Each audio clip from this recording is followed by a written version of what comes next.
भोले बाबा जोगिया हो मोर राम।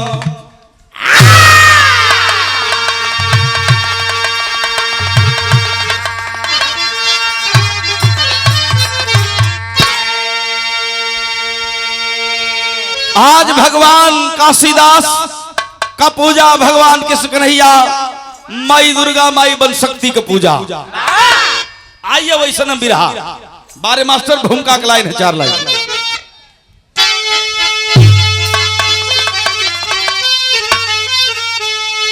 तो कांपती में नदी जिनके हुंकार से, और हरदम तेगा दुर्गा भवानी रही, जिनके भुजबल का फहरा पताका सदा, अरे बलिया गढ़ गऊ राजन की निशानी रही। संग में रंग जिसने लहू को चुरा, हौसला की जिगर में रवानी रही, जिनके हिम्मत का लोहा जमाना ने माना, अरे रानी चनवा भी जिनकी दीवानी रही।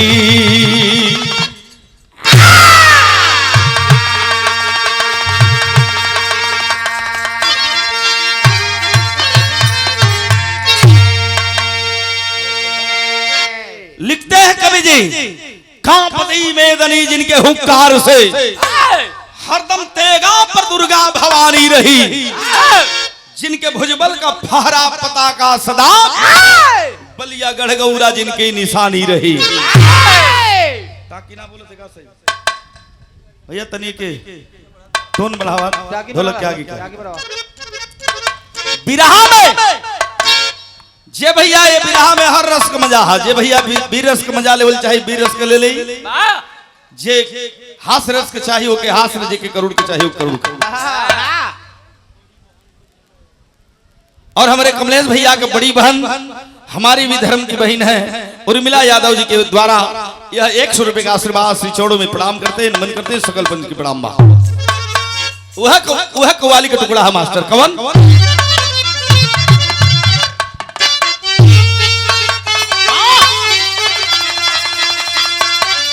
अपने जवानी के आलम में स्वर्गीय राम द गुरु जी, स्वर्गीय बेचन गुरु जी बड़ा मचल के गाँव है। कैसे गाँव है कि कहा कि कामे में, अरे तकामे में जलवा, काशी में नजारा है।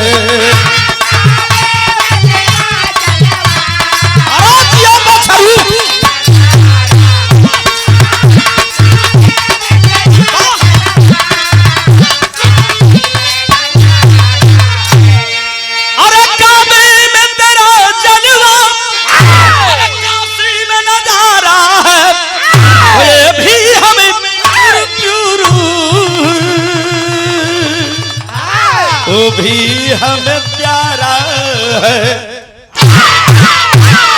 सही है मालिक, लेकिन भाव कितना सुंदर लिखते हैं कवि जी। वीर कैसन होलन, वीर कभी पीछे मुड़ करके नहीं देखता है और आगे ही रास्ता बनाता है। कैसे लिखलन कवि जी कि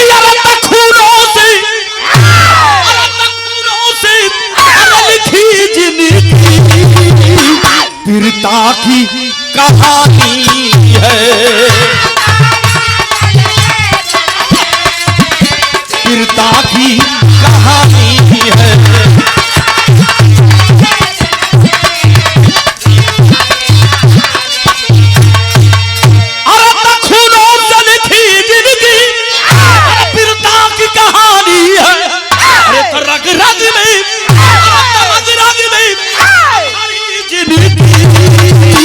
क्रांति की रवानी है। शेर हुआ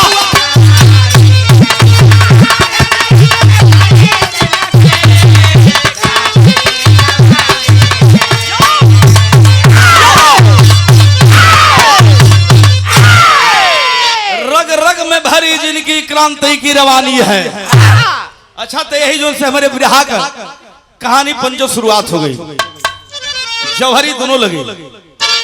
स्वर्गीय बुल्लू गुरुजी अपने जवानी के आलम में जौहरी चुआ के कहें, चुआ के एकदम रसगुल्ला में जैसे रस चुआला, पीस के, हाँ पीस के कहें।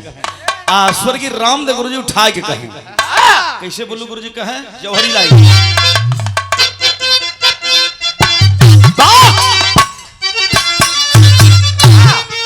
कहा कि वो मर्द बहादुर होता जो तू फांसी टकराई, दुश्मन का तीर कसीना झंडा अपना लहराए। अब एकदम फिल्म चली।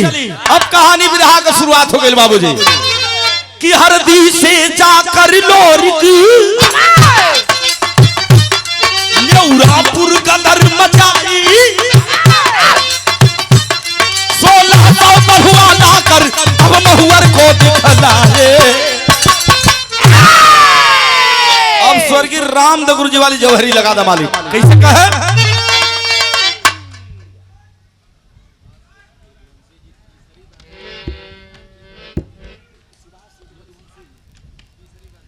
और आदरणीय हमारे पूजनी श्री सुभाष यादव जदवंशी तीसरी बार यानी हैट्रिक जिला पंचायत महोदय। क्या कहना है?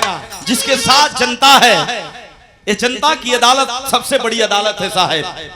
जिसके साथ जनता है उसके साथ, अरे ठीक है, उसके साथ हर लोग हैं। तीसरी बार जिला पंचायत है, हैट्रिक मरले बड़ा। हम मालिक से भगवान काशीदास से यह निवेदन करता नहीं कि आप विधायक बन जा, हमारी कामना रही। बहुत रुपए का आशीर्वाद जिला पंचायत सुभाष यादव जदवंशी यादव जी की ओर से बहुत बहुत प्रणाम। और बहुत रुपए का आशीर्वाद हमारे बड़े भैया पूर्व प्रधान दया शंकर यादव उर्फ गुड्डू यादव भैया के द्वारा श्री चौड़ों में प्रणाम करता हूँ, नमन करता हूँ। सकल पंच के प्रणाम। स्वर्गीय रामदेव गुरुजी जौहरी कैसे कहे? आवा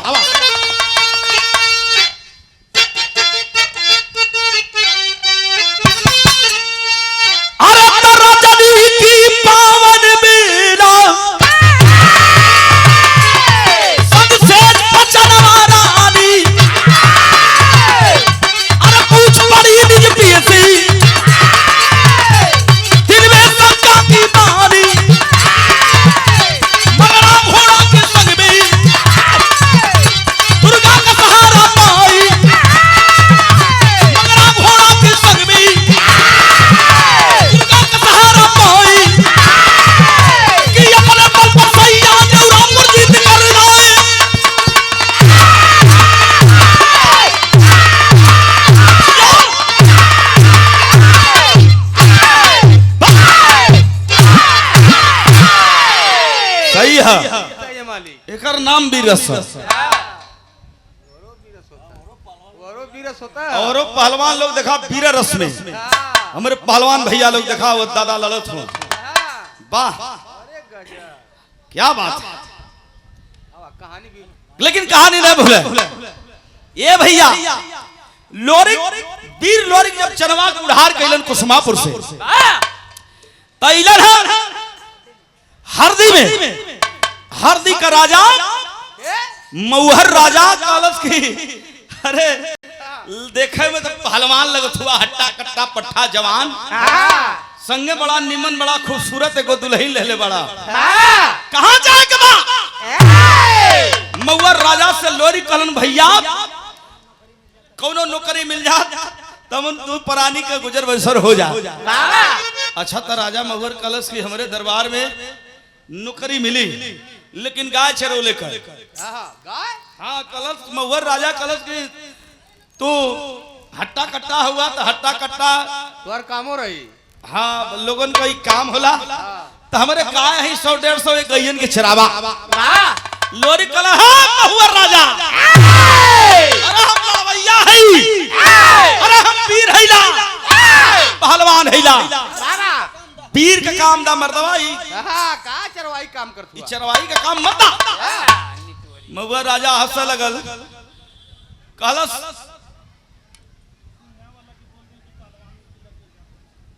और सिंगा वाले भैया पहलवान लोगन के बीच में आप लोग जाए सामने। हमारे कमलेश भैया का आदेश बा। हाँ सिंगा वाले भैया, सिंघा वाले भैया।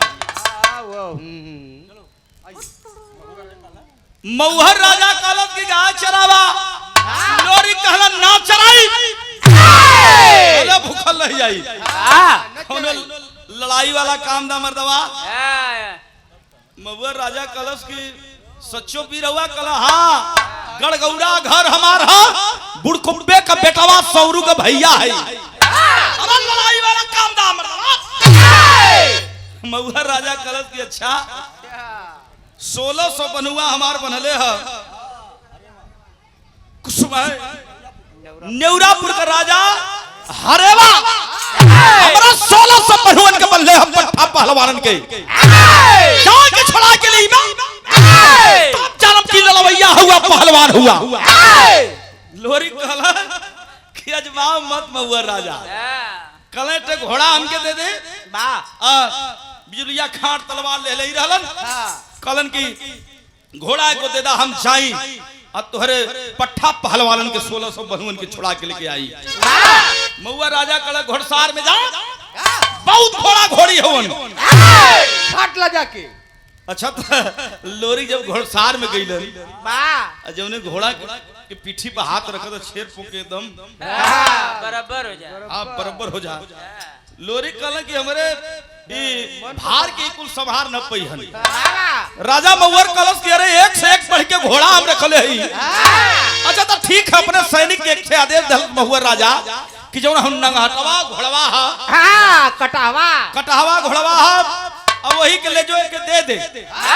जौन 8 फीट गड्ढा 10 फीट गड्ढा खन के वो घोड़वा के रखले रहल, जौन घोड़ा का नाम रहल मंगरा। कुआं में लग्गा से ओके खाना पानी दे। मऊहर राजा लग्गा से पानी दे, कटहा नंगा रहल। जब लोरी मंगरा घोड़ा के सामने गई ना, पूछ गल मंगरा की लगत है आज हमारे पीठी पर बैठा वाला कोई हमार जोड़ दे वाला पहलवान पट्टा आवत बा। क्या बात? लोरी गईलम पास में हिरनाय के खड़ा भल मंगरा और कुछ ना बोलल। अच्छा तो इतनी बात जब मऊहर राजा देखलस करी बाप रे बाप, हमरे राज दरबार में घोड़ा के कोई बांधे वाला कोई खिया वाला पैदा ना रहल। एके देखता लोरी के कहीं खड़ा हो गल चुपचाप से। श्री भीम यादव दरोगा जी, हमारे कमलेश भैया के चाचा जी, आपकी तरफ से ये 251 रुपए का आशीर्वाद दरोगा जी चाचा जी के चरणों में बहुत बहुत प्रणाम करते हैं, नमन करते हैं। सबके प्रणाम बा, वंदन बा, अभिनंदन बा, सबके स्वागत बा। आखिरकार घोड़ा के निकलवौला सर मऊहर राजा और मंगरा घोड़ा पर सवारी कस करके राजा वीर लोरी गईलन। 1600 पट्टा जवानन के छुड़ा के नेवरापुर से लिए। हाँ मार के कुलहीन के लोरी के लेके जब अइलन हम नेवरापुर में लड़ाई जीतलन है। जीत करके 1600 बनुअन के लिया कि जब मऊहर राजा के सौंपलन तो मऊहर राजा दिखाई है। पहले बड़ा गुमान में बोलल, आज लोरी के चरण पर गिर गल, कहलस की समझ ना पौली तू वीर हुआ, बहादुर हुआ, तोहरे जैसन योद्धा धरती पर कोई ना बा।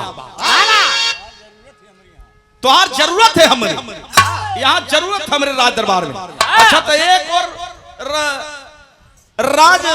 और राज के कोने में लोरी के हिस्सा दे देला। जाओ हर अपने दुल्हन के संगे चानी काटा ये वीर लोरी। चनवा के लेके लोरी गईलन है। लड़ाई से थाकल हवन और पेट पर सुतल हवन। चनवा लेके वह करुआ तेल अपने सैया के लगा तारू में लगा चाहता है दबावत है चरण। आज जब चरण दबावे लगल चनवा तो लोरी के उंघाई आवे लगल। तो लोरी के छींकी काटत है। चनवा कलत के हे सैया ए राजा काहे सुतत हुआ। कहला लोरी की थकाली लड़ाई बड़ी घमासान युद्ध लल्ली दुल्हन सुते जा। चनवा कलत के सुत्ता मत, सुना हमार बात। कलन उठ के बैठ गए। लोरी कलन की कौन बात हो। तो चनवा बड़ा भाव से कहलस कि सैया ये प्रश्न का हमके जवाब देबा। हाँ कलंक के 100 गो पूछला ये हमार रानी। आज का रात रंगीन होई। लोरी कल आज का रात रंगीन होई। ऐसा कोनो बात बोलिया मत। बाबा चनवा कहलस कि सुना रंगीन तो होबे करी, हम तो हार तू हमार हुआ, लेकिन हमारे प्रश्न का जवाब देवे के हुई, उत्तर हमके देवे के हुई। तो लोरी कलम पूछा ये हमार रनिया का पूछल चाहते हो। तब चनवा बड़ी गुमान से कहलस कि सैया पूछब कि नेउरापुर का लड़ाई अपने बल पर जीतल हुआ कि माई दुर्गा के बल पर जीतल हुआ कि मंगरा घोड़ा के बल पर जीतल हुआ, बतावा। लोरी कलम की बनल मन के बिगाड़ देलू तू, जोश में होश गवा देलू, हमार मन और कहीं रहल, लेकिन तू मन भटका देलू हमार। अच्छा तो तू लड़ाई के बात सुन लू है तो सुना अपने दुल्हन चनवा से लोरी कहलन का कहलन भैया एगो गीत लगल है। कौन गीत बा?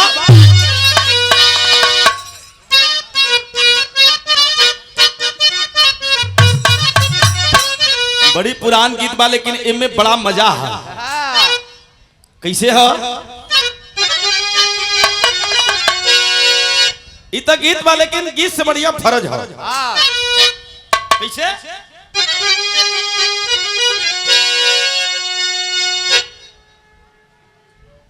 देखा क्या बात?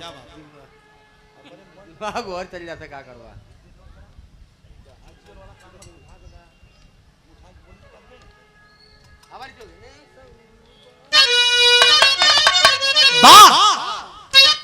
वह गीत बा कि हे संवरो बही गई पिपर तर नदिया,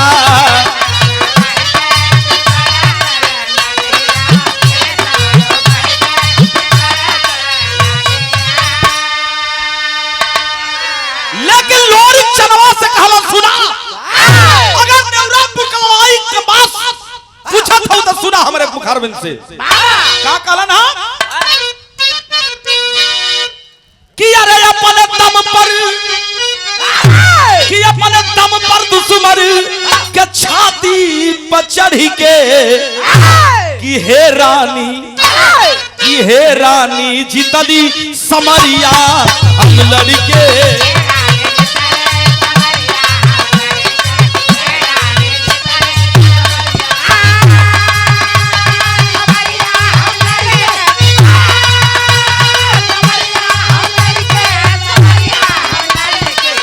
रानी जीतली समरिया हम लड़के।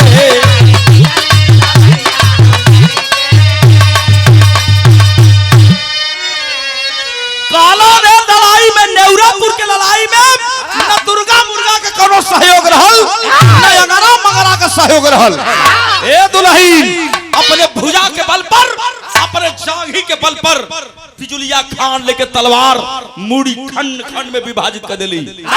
1600 बनुआ लिया के महुआ राजा के थमा देली। लोरी के बात और कहलन चनवा से का कहलन अरे जेहर घूमल अरे हमारे तलवरिया अरे बैरी का खाली दिखाई मौरिया।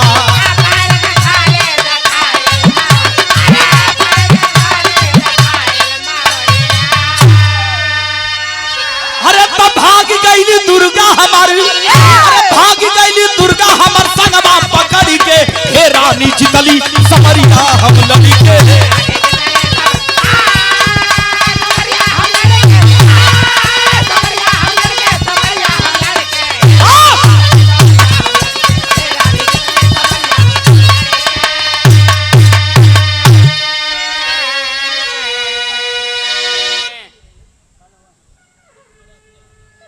आराध्या बेटी हमारे कमलेश भैया का सुपुत्री है और एक ही बेटी है, क्या कहना बेटी लक्ष्मी होती है।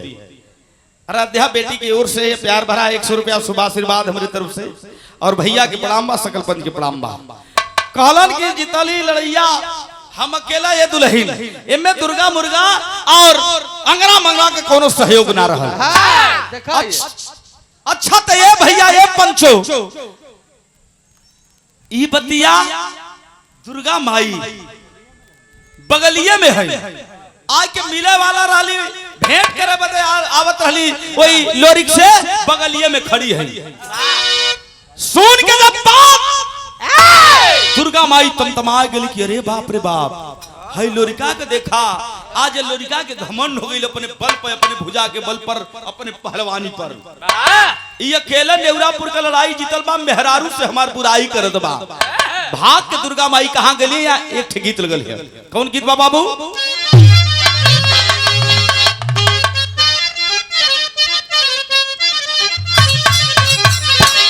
एहो गीत के स्वर्गीय रामदेव गुरु जी अपने जवानी के आलम में बड़ा मचल के गाँव। कैसे गाँव है? कोनो दुल्ही अपने दुल्हा से कहले रहल, ए भैया कहले रहल कि तनी लैला हो, अरे तनी लैला हो, कि तनी लैला हो बलमुआ हमके कोरा।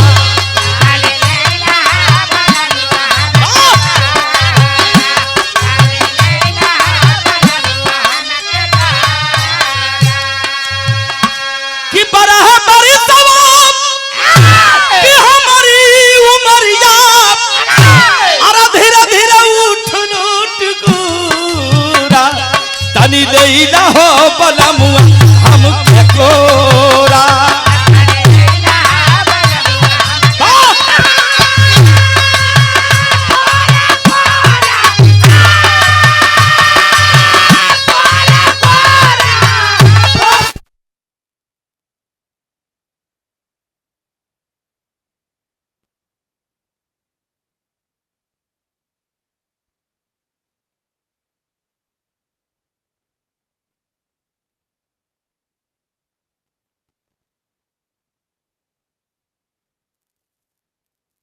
लेकिन माई दुर्गा ये बात सुन के लोरी करत का है कि झरझर बरिस माई दुर्गा के नयन।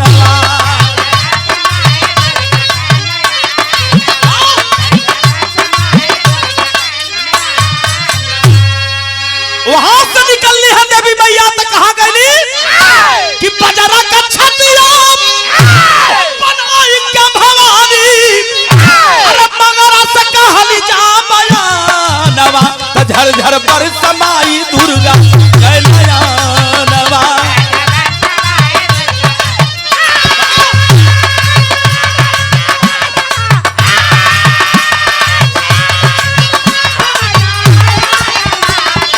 पर समाई दुर्गा के नयनवा।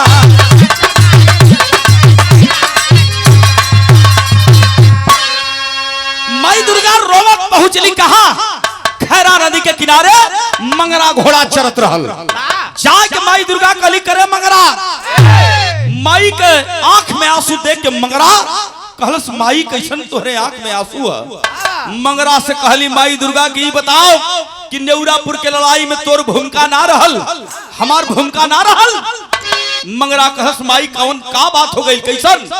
कहलस कहलिन हम माई दुर्गा कि लोरिका कि घमंड में बोलत हो कि नेवरापुर का लड़ाई हम जितलिए में दुर्गा मुर्गा अंगरा मंगरा के कोनो सहयोग ना है। घमंड होगा तो ये मंगरा ये बताओ हम तब लोरी के साथ छोड़ जाती तो का कहल चाहती?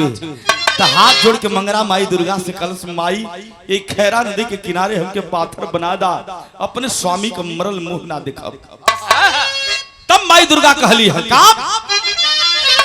अरे देखबो कर दे, अरे देखबो कर पहियाम कजोरा जाओ जवानी, अरे काल हमारे में बिगड़वाई दे पानी।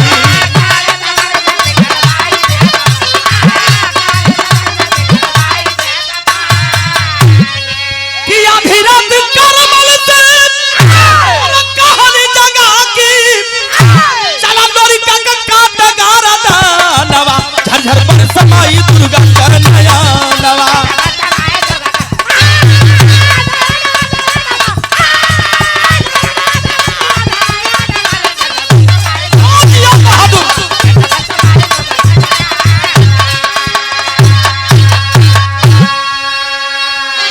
आधी रात कल्ली कल्ली न तब पहुंचली कहा? श्री सागर का राजा मंगरा के पाथर बना के निकलनी है 12 बजे रात के। तब पहुंचली कहा दुर्गा माई सिरसागढ़ का राजा जो ने राजा का नाम रहल करमल राजा। राजा करमल लोरी का परम दुश्मन रहल। गली आदि राम के करमल के जगावत किया करमल राजा।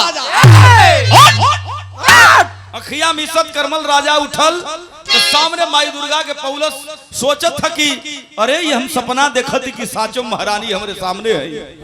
माई दुर्गा काली साचो करे करमल राजा तोरे दरबार में आल हिला। हंस के कालस करमल की माई तू पलटवार देवी है कब पलट जाइबू विश्वास ना हा। माई दुर्गा कहली विश्वास कर बे माई हमार दुश्मन लोरी खाओ अगर ओके गिरफ्तार करवा लेबू हमसे तब जानब कि तू हमारे संगे हो। माई दुर्गा कहली कि ठीक बा अगर तुके विश्वास ना हा तो कल 3 बजे भोर में लोरी उठी बिजलिया खान तलवार ना ले खैरा नदी में नहाए जाई।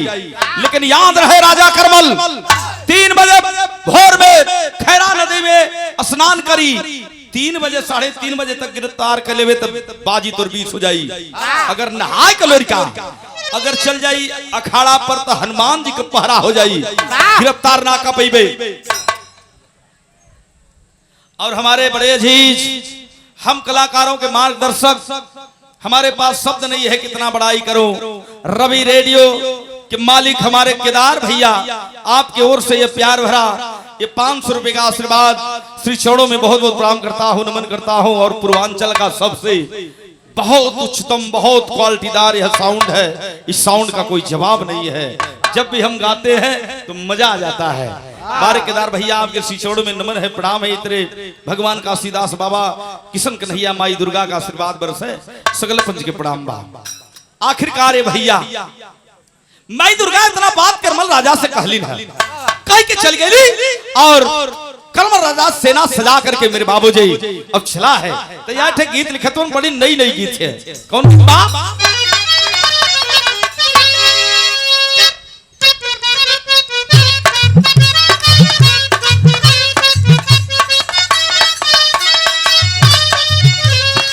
मार्केट के एकदम ट्रेंडिंग गीत है।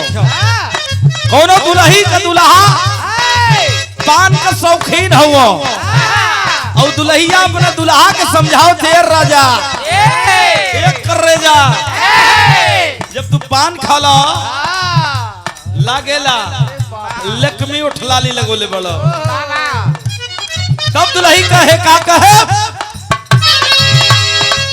खाके पान जनी जान तू हमारा हो अभियो से अपन रहन सुधारा हो।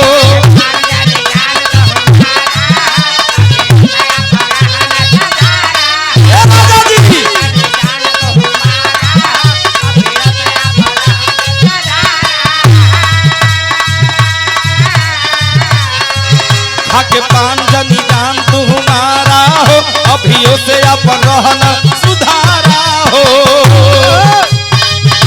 तहरा न बाटे तनिको लाज रजऊ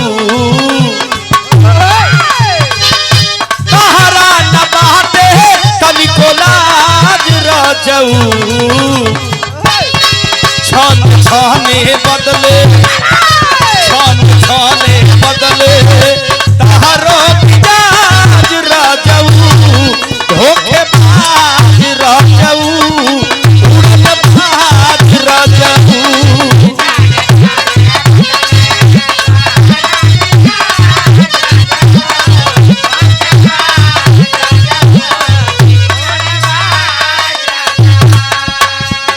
ई तो गीत माया भैया लेकिन माई दुर्गा कैली का पाथर मंगला के दुर्गा बनवली हो लेके करमल के हरदी में आईली हो।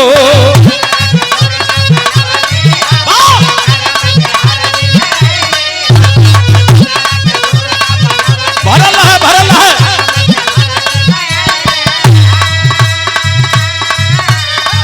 पाथर मंगला के दुर्गा बनवली हो लेके करमल के हरदी में आईली हो। अरे कैली हलोर के लाचार दुर्गा अरे कैली हलोर के लाचार भोरे कैली भोरे भोरे कैली खेला पारिया दुर्गा पलटवा दुर्गा पलटवा दुर्गा।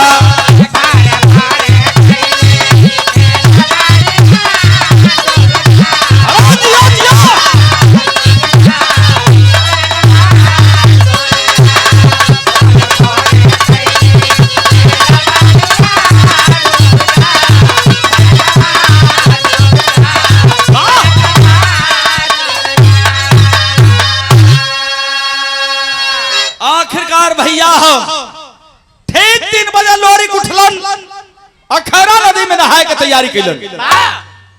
बिजलिया खाड़ छोड़ के गईलन तलवार सोचलन कि के मिली हमार बैरी गईलन हा जो डुबकिया लगावे के पारी आइल है लोरी कोई खैरा नदी में 1 बजे के आए के अपने सैनिकन के लेके करमल राजा ओय छिपल हा घेरले हा जो ही एक बुड़किया मरलन लोरी जाके नदी के किनारे खड़ा होके के हंसे लगल करमल राजा कहा हां लोरी निकल बाहर। पीछे मुड़ के लोरी देखलन कल सारे जवन एड़ा मरले ही अभी लटकले चले ले और कैसे त आ गईले अगर मर्द होके त आप पानी में करमल राजा लेके सैनिक वही जल में कूद गल खैरा नदी में। ए भैया लोरी बलशाली लोरी आज बलहीन हो गईलन कैसे माई का सहारा ना हो जो ही सोचल चाहे बलहीन लोरी वही पानी में बलशाली लोरी बलहीन हो जात हुन। मुसुक जोर काम नहीं खे करत बाबूजी प्रमाण मिला मुसुक चढ़वा लिया सैनिकों से वह राजा करमल सिरसा गढ़वाला और मुसुक चढ़ा के सिक्कड़ में बांध के ले गल है राजधानी सिरसागढ़। आज लोरी को रोवत हुआ कि हे महारानी हे दुनिया का माई दुर्गा माई आज काहे हमार ऐसा नशा होत बा लेकिन ख्याल ना बा कि घमंड में हम का कहले रहले ले गल है बड़ा खुशबा माई दुर्गा के पूजा कैला सन 9 दिन करमल राजा और खुश कल माई दुर्गा के कहलस माई आज हमारे दुश्मन के हमारे चंगुल में दे देलू ऐसे बढ़ियार धन ना हमाई कहलस माई से दुर्गा से कहलस कि ये माई अब समझ में आ गल विश्वास हो गल कि हमरे संगे हो आज लोरी के संगे करत का भैया यहाँ एक गीत लगल है। कौन गीत बा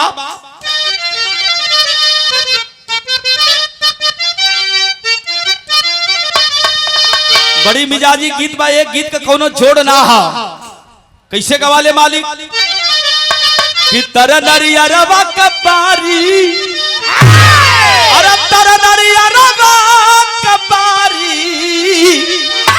तर नरिया रवा कपारी ऊपर श्याम गिन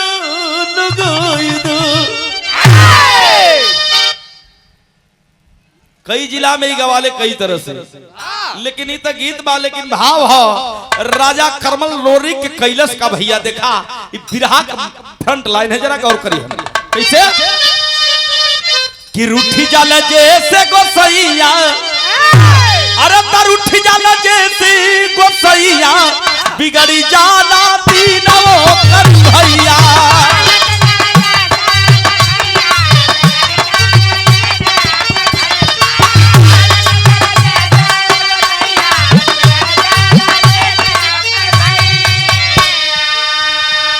लोरी का मुसुक चढ़ा के आज करमल राजा सिरसा गढ़वाला करता है क्या मेरे बाबूजी कि ना हमें खबचारी कि ना के गुल्ली ठोका के अरे लाद दी हलस पिठिया पर कौन हूँ मना की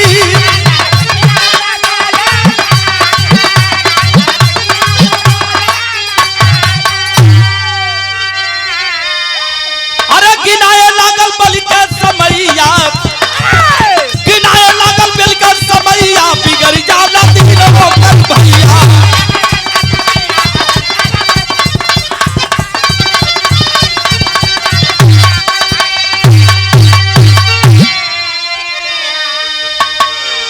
गिनाए लागल बलि के समैया बिगड़ जाला दीन ओकर भैया। आखिरकार गोड़ के नह में खपचारी ठोकवा देहलस, आंगुरी में भी, हाथ के उंगली में खपचारी ठोकवा देहलस, नाक में गुल्ली, अब पीठ पर कोल्हू लदवा देहलस।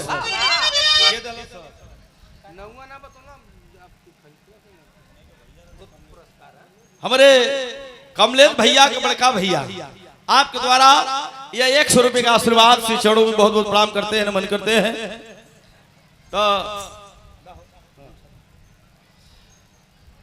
तो सबकर जैसे भैया लोग का होता है वैसे भौजाई लोग को भी आवे की चाहिए। देखा भाई भगवान काशीदास के पूजा बड़ा प्यार से, बड़ा भाव से लोग कैलस। गवैया गाजीपुर से बुला के प्रमोद लाल यादव के ऐसा न हो सबसे परिचय हो जाए। हाँ, तो यही में सबसे परिचय हो जाए, हित नात रिश्तेदार साथी संगाती के आयल है, यही में परिचय हो जाला। हम मत सोचिए आप लोग की पैसा मांगत है, परिचय हो जाए, बस बस बस। हाँ, दर्शन हो जाई, हमनियों से मुलाकात हो जाई। लेकिन भाव वही के बाबूजी आखिरकार पीठी पर कोल्हू लदवा दिया लोरिक के।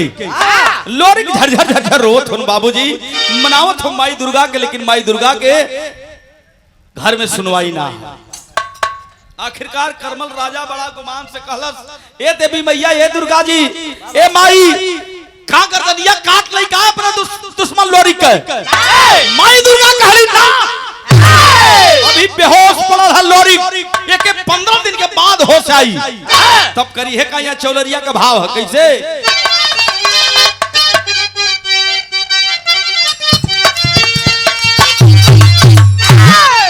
अरे तपारी उमर कमर लचकनिया,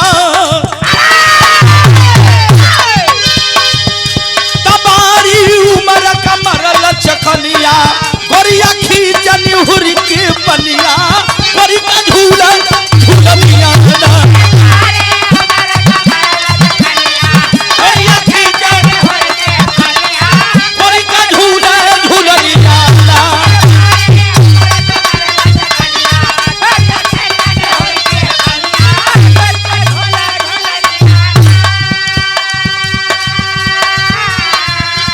भाई अपना दुश्मन लोरी के पाए के गिरफ्तार करके करमल राजा बड़ा खुश बा कि जवन आराम मरले है, आज भी पुरुआ चला तई बजरी दुखाले हमार।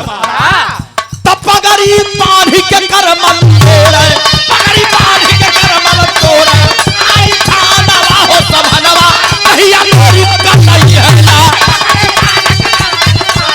आई खानवा हो सबनवा, कहिया लोरी का नहीं है ना।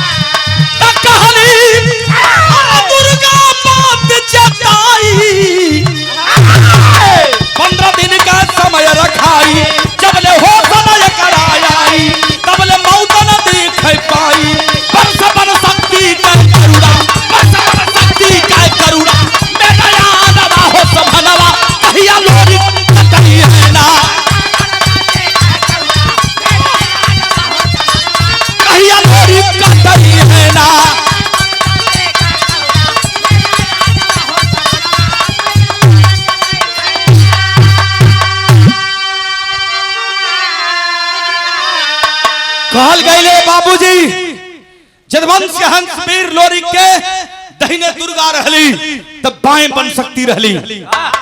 बन सकती माई साथ छोड़ लेना ही लोरिक के, जौन कोल्हुआ लदले रहल करमल राजा वह कोल्हुआ पकड़ के खड़ी है माई, आराम देती लोरिक के।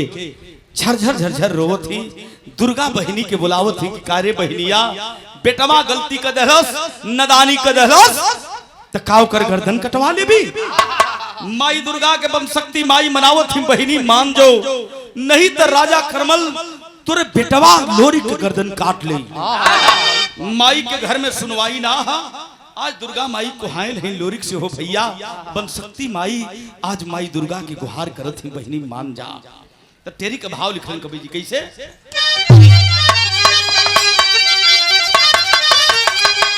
तब बन शक्ति माई से दुर्गा माई कहलिन है, का कहलिन है, अरे तबिरताई का देखई बा जंग में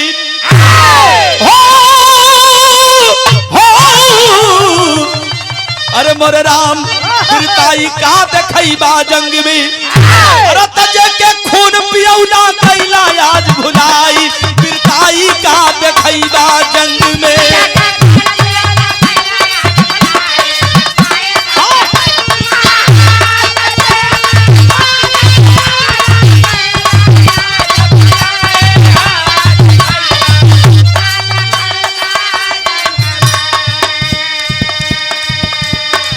तेरी के बाद बिरहा सम्राट स्वर्गीय बुल्लू गुरुजी बिरहा का बानगी कहे यहाँ पुरनिया दादा चाचा लोग बैठल हैं हम तो स्वर्गीय बुल्लू गुरुजी के नाम देख ले आप लोग देखले होगा कई मंच बिरहा गुरुजी कहे और तेरी के बाद बिरहा का बानगी कहे कैसे कहा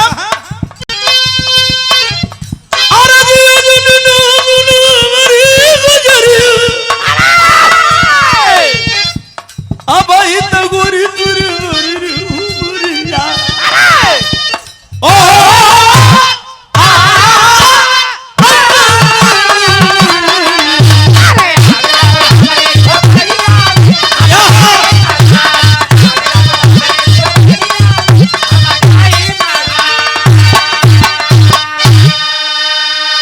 बिरताई का देखैबा जंग में आखिरकार मेरे बाबूजी आज बन शक्ति माई दुर्गा माई बहनी के गुहार करती मनावत हूँ बहनी मान जा बड़ियार बहन हो छोट बहन का निवेदन है शनैनी लोरकी में माई बन शक्ति दुर्गा माई से कहली का कहली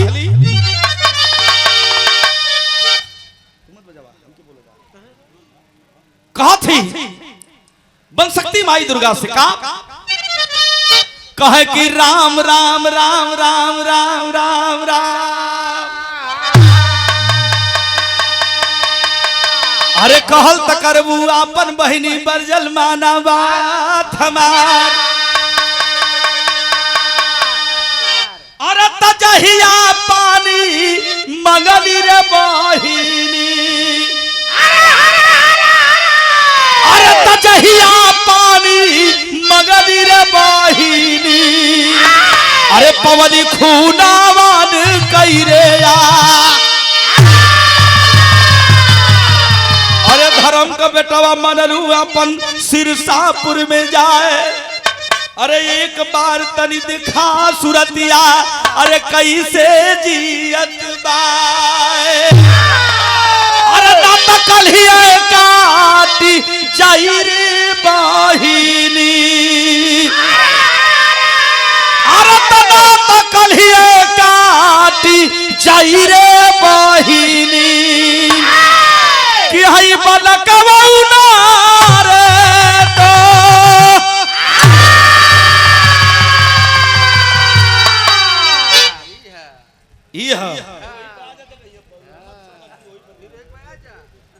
अरे बिरहा में बजा लगल लोरिकी तो लोरिक डहुरत हमर रोत होन कि लोरिक डहुरत बाटई हो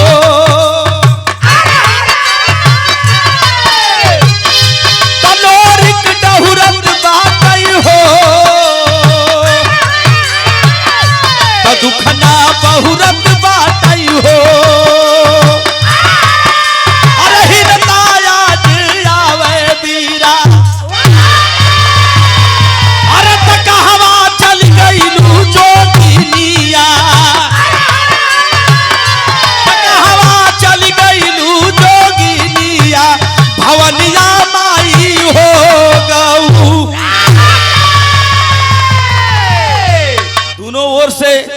निवेदन जारी है लोरिक की ओर से माई बन शक्ति की ओर से लेकिन सुनवाई ना लेकिन कहल गई है कि अमृत के धार के हो कितनो पियाई एगो माई बिना कैसे करे जवा जुड़ाई हो भैया एगो माई बिना माई खातिर लोरिक बिलखत हुन माई हमरे तेगा तलवार पर लौट लू आए बड़ा बड़ा जंग जीत करके हम समता मूलक समाज का स्थापना कैली माई काहे हमार संग छोड़ ले हो आखिरकार मेरे बाबूजी नतीजा क्या निकला बहपट का भाव कवि जी लिखते हैं क्या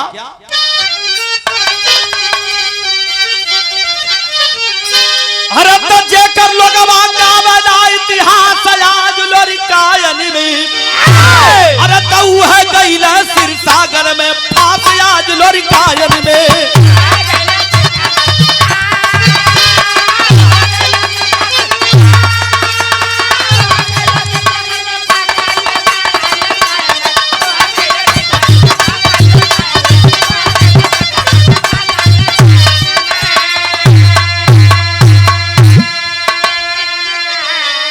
माई दुर्गा लोरी के गलती के एहसास करावली। अब भागल भागल कहाँ गेली? अरे देख भगवती हालत हर दी चनवा पास में आई हो तो हर जीवन साथी काल दरबार में काटल जाई हो। अरे राखी हुई है मन का सपना आज खास लोरी कायनी में गढ़ गौरा के होई वीर के। अरे नास आज लोरी कायनी में। आखिरकार मेरे बाबूजी माई दुर्गा के कलेजा तनी सा ठंडा भयल है। कली के लोरिका के पास न जाई, ओ घमंडी के पास न जाई। भागल भागल हरदी में अली है चनवा सुतल हल जाके मरली है थप्पड़ कहली करे बेशरम त सुतल है तोरे मांगी का सिंदूर काल सिरसागढ़ राज दरबार में काटल जाई। उठ के बैठ गई चनमा लगल रोवे कलश माही अरे तोहरे रहता हमरे सैया का गर्दन कौन पापी काट लई कौने की भुजा में इतनी ताकत हो गई। माई कहली कि हे चनवा अगर सच्चो प्रतिव्रता है तोरी में सतीत्व है तो जो अपने मांगी के सिंदूर के बचा ले हम लोरी के साथ छोड़ दे चरण पर गिर के चनवा लिपट गई। माई से कहत है रोई के हाथ जुड़ के माई कमो हम देखले बानी सुनले बानी माता कभी कुमाता नहीं होती है माँ भले बेटा कपूत हो जाए। चनवा से बड़ा नम भाव में कहली कि जो तोरे बाप सहदेव का परम दुश्मन हलोरी तोरे बाप का परम दुश्मन हलोरी तोरा हरण जब कैलस तोड़ उधार जब कैलस तक कसम खैले हो तोर बाप सहदेव कि जब तक लोरी के मार ना ले तब तक चैन करी ना सोई। लेकिन याद रहे चनवा रूप बदल के जाए को है सिरसागढ़ के राजधानी वहां पैतरा खेले के है। ए भैया आल्हा में कवि जी भाव लिखते हैं कैसे पैसवरिया आल्हा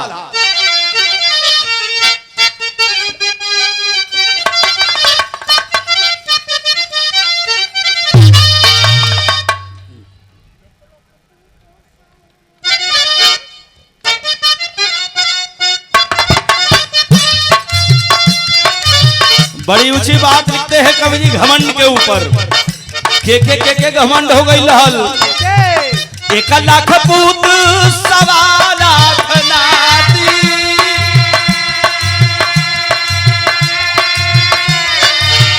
1 लाख पूत 1.25 लाख नाती उहो त गई घमंड में बरा उहो त गई घमंड में। अरे 100 भाई तोरो सब बुझल दिया ना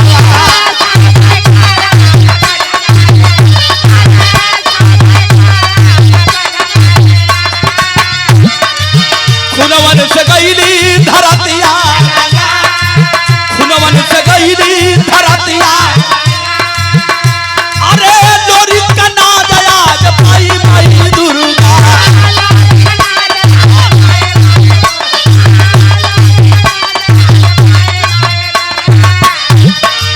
पिठिया पते हली जकरे खोल हुला दवा पिठिया पते हली जकरे खोल हुला। अरे जवन माई ममता दुलार के लूटवली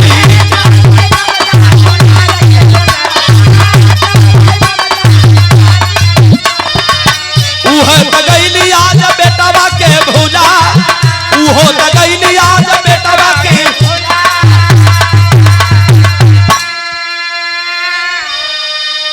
आखिरकार मेरे बाबूजी चनवा से माई दुर्गा कहली सुन बिजलिया खान तलवार भुला गल हलोरी ले तलवार मंगरा घोड़ा के लेके अपने बाप का रूप बना के अजो सिरसागढ़ में सवेरे 9 बजत राजा करमल तुरे सैया का गर्दन काट दी पहले पहुंच जेबी तो जान जो की तुरे सैया लोरी का जान बच जाई। अरे बाप रे बाप इतनी बात जब सुनी न चनवा हो आज अपने मांगी के सिंदूर खातिन अपने सैया खातिन अपने पिता सहदेव का रूप बनावत हो। आल्हा में कवि जी लिखत है उनके कैसे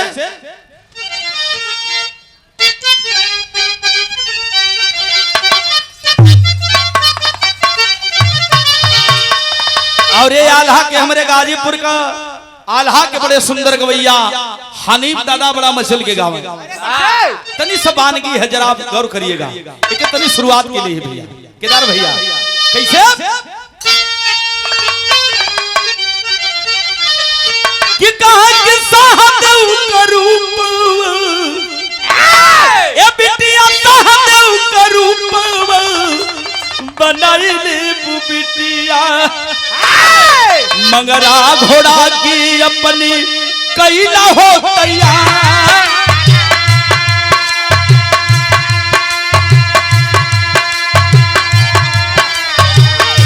मंगरा घोड़ा के अपने कैला हो तैयार अरे कैसे करूरा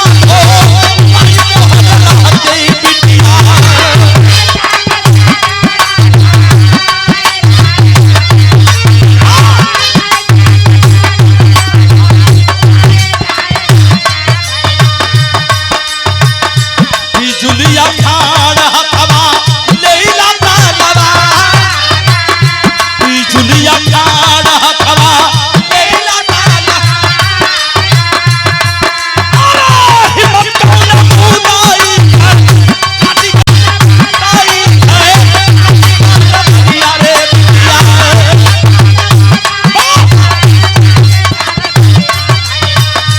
जे कर समौली समर में ताला जकर चमकवली समर में ताला अरे बन के साहब ये बचल शर्मा गुजरिया शर्मा गुजरिया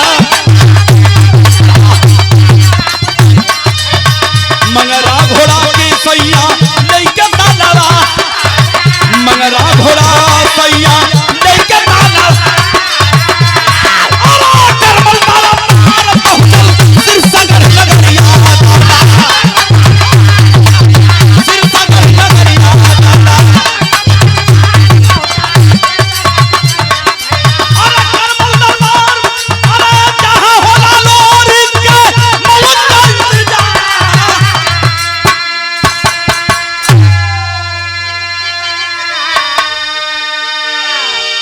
चलिए हम जानी कि एज उनसे कर मुड़ा ना तू जला विकलांग होल का लेकिन भाव में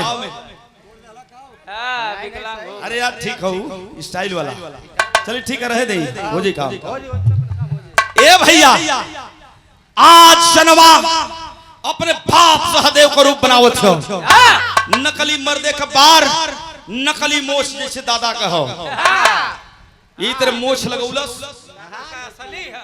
मोछ के इटला से एकदम झांसी की रानी नहीं है। अब भैया पोशाक पहनलस अपने पिता सहदेव वाला बिजलिया खान तलवार इधर बगल में खोस करके जब शीशा के सामने गई मोछी बताव देते रूप हमारे पिताजी में हम परल हिला एकदम हुबहू अपने पिता के जैसा लगत मंगरा घोड़ा के माई दुर्गा से कहले कि माई हमरे सैया के सेवक मंगरा के बुलाए दा माई दुर्गा गई खैरा नदी के किनारे मंगरा घोड़ा के पाथर बनौले रहली चाय के जिंदा कैली है असली बनौली है भागल भागल मंगरा आयल है और कहलस की कहो चनवा कहाँ चले के बाद देखलस तो कहलस कि अरे सहदेव हो कि सहदेव ही है चनवा कहलस कि टाइम ना है रे मंगरा चला के है सिर सागल राजधानी मंगरा कहलस कि चले के है जौने पीठ पर हमेशा मर्द बैठल हमेशा वीर बैठल आज कैसे चनाना मेहरारू बैठी ये चनवाई नामुमकिन है ना बैठाई चनवा भी बचपन के घुड़सवारी कैले रहल कलश की है मगरा सुन ज्यादा आना कानी करबे तो सुन हम अपने दुल्हा कर धांगनी है अपने सैया के आधे अंक मालकिन है तोर स्वामी हुआ तू सेवक हुए ना, तो तोरियो में हमारे हिस्सा है, तोरे पिठिया पर आधा हमारे हिस्सा होला, आधा हमारे स्वामी को छोड़ दे, आधा पर हमारा हक। बात मान गल चनवा का मंगरा पीठ पर बैठल है सहदेव के रूप में, उड़ल है लेके चनवा में के आकाश में। जब मंगरा घोड़ा उड़ल है तो वहां खिलवाड़ कर लगल आसमान में, लगल उल्टे पलटे, लगल उल्टे पलटे, और चारों गोड़ ऊपर करे तो चनवा आया के पेट पे चपक जाए, पीठ जब ऊपर करे पीठ पे जाके बैठ जाए। यह कई बार कैलस चनवा के साथ में मंगरा मान गल, कहलस की चनवा मान गईली तू वीर बाड़ू। उड़ल है सिरसागढ़ राजधानी में पहुंचल है, यहर लोरी के नहवा धोआ के मेरे बाबूजी माला वाला पहिरा के राजा करमल बलि देव में तैयार कैलस। पहलवानों के पहलवान श्री राम सागर यादव पहलवान भैया, मनसही के धरती से हमारे कमलेश भैया के बड़का भैया, हमारे भी बड़का भैया, आपकी ओर से 100 रुपए का आशीर्वाद श्री चौड़ों में बहुत बहुत प्रणाम करते हैं, नमन करते हैं। आज वो भैया सिरसागढ़ राजधानी में मंगरा घोड़ा लेके जब पहुंचल है लेकर के चनवा के, तो वहां नजारा कुल जितना दुश्मन रहला भारतवर्ष का लोरी का पूरा पाती दे करके करमल राजा बुलवा लिया था कि तो हम लोग बड़का वीर बनत रहला, केहू मार ना पौलस लोरी के हम गिरफ्तार कैले ही। चलिए वालों न्योता पा के घोड़ा हाथी से पूरा राजा दुश्मन जितना रहलन लोरी के पहुंचलन है। आखिरकार मेरे बाबूजी वो राज दरबार में पहुंचल होन, को राजा महाराजा हर चनवा मंगरा घोड़ा पर से उतरल है और भागल जहां बलि देव का तैयारी होती हो। बेर लोरी कर तलवार मियान से तलवार खींच करके करमल राजा चला है मारने के लिए लोरी के। तब तक चनवा सहदेव के रूप में आवाज पहले दिया कि हे राजा करमल रुक जाओ, ये मेरा दुश्मन है, ये लोरी के मारे बदे हम कसम खैले ही। पीछे मुड़ के जब करमल राजा देखलस कलस कि अरे कमल राजा भी बचल उल्टा इला हो दुश्मन लोरी के पास में जब पहुंचल पूछा था कि चनवा अपने बाप के रूप में कलश के सुना हमारा नाम सहदेव है, कुसुमापुर का राजा हिला, ये हमार परम दुश्मन लोरी का, हमारा पिटिया चनवा का उधार कैले हो, हम कसम खैले ही कि मारब तो हम ही मारब। बड़ा खखाए के हसल करमर कल की बैला बड़ा सही समय से इला कलाई तलवरिया हम काटी चाहे तू काटा, बतिया एक है ला तलवरिया। चनवा तकला से लोरी की ओर, लोरी के नजर झुकल है, जब तकला सतनी से चनवा की ओर तक कच से आंख मरलस। कलश की काहो राजा निम्मन बाड़ा नो का हाल बा, बड़ा लड़ाई के बाद सेज पे बतियौला, नेवरापुर के लड़ाई हम जितली अपने बल पर, तो वही के सजा है तल्ला यार। और ताक के चनवा सहदेव के रूप में बिजलिया खान तलवार तुरंत निकाल के आ लोरी के ओर फेंक दहलस। जब बिजलिया खान तलवार लोरी के बोलन है और सिक्कल में बांधल हो, कुल सिक्कलवा कट के फेंका गए। अरे कुल राजा देखलन कर बाप रे बाप सिरसागढ़ का वह अंगना जंगे मैदान हो गया। बिजलिया खान लोरी जब तलवार बोलन है भैया लगल खचा खच काटे राजन के मुड़ी। माई दुर्गा के शक्ति मिलल है, बिजलिया खान के शक्ति मिलल है, खंड खंड में विभाजित करत हो लोरी सब दुश्मन का गर्दन। ए भैया जब लड़ाई समाप्त भइल है ता चनवा खींच के अपने सैया लोरी के मंगरा घोड़ा पर बैठाओ थी। मनसही की धरती से श्री भीम यादव सिपाही जी आप दरोगा जी की ओर से 251 रुपए का आशीर्वाद श्री चौड़ों में बहुत बहुत प्रणाम करते हैं, नमन करते हैं, सकल पंच के प्रणाम। आज खींच के अपने सैया के घोड़ा पर बैठौलस लोरी कलन कुल हाल चाल ठीक बा ना, कल से चनवा सुना हाल चाल घरे होई। पहले जल्दी चला लेकर के चरवा अपने मांगी के सिंदूर के बचा के चलनी है। तो यहाँ आखिरी भाव लिखूं कवि जी कैसे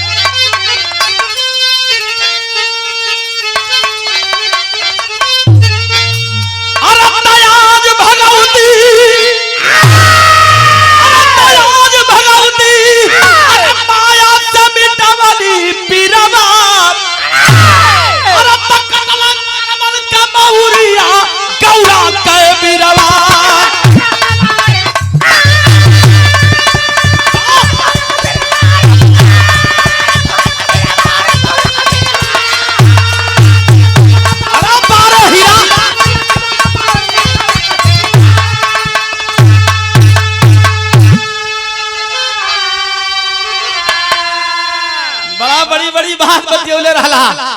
चला तो हम घरे बताई।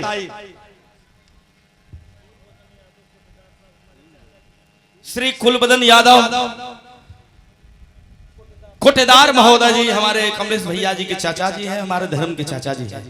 आपकी तरफ से 100 रुपए का आशीर्वाद श्री चौड़ों में नमन है, वंदन है, अभिनंदन है। काशीदास भगवान का कृपा बनी रहे, माई दुर्गा बन शक्ति का सब पर छाया रहे, मेरी कामना होगी।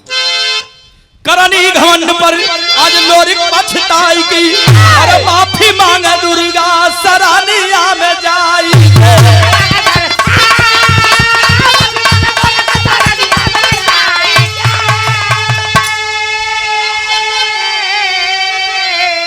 आखिरकार चनवा लेके आई है माई दुर्गा के चौरी पर। जा माई से जल्दी माफी मांगा अपने घमंड पर। लोरिक जाए के माई के चौरी पर माथा पटक पटक करके और रोत हुन माई। अगर बेटवा नदानी का दिलस तो कहा माई अपनी बेटवा के भुला जाली। माई का कलेजा एकदम मोम होला बाबूजी। माई का ममता ऐसन होले कि माई का कलेजा पिघलिए जाला। माई दुर्गा इन्हें सामने खड़ा भइली। लोरिक चरण पर गिर गलन, माई के चरण पर खारत हो रोत हो। उठा के माई कहली दुर्गा माई रोत थी कि तोरे करनी का तोरे घमंड का सजा देली बेटा, तोर साथ ना छोड़ले रहली। आखिरकार मेरे बाबूजी क्षमा मंगलन, हम माई क्षमा कैली है। तब भाव लिखलन कवि जी का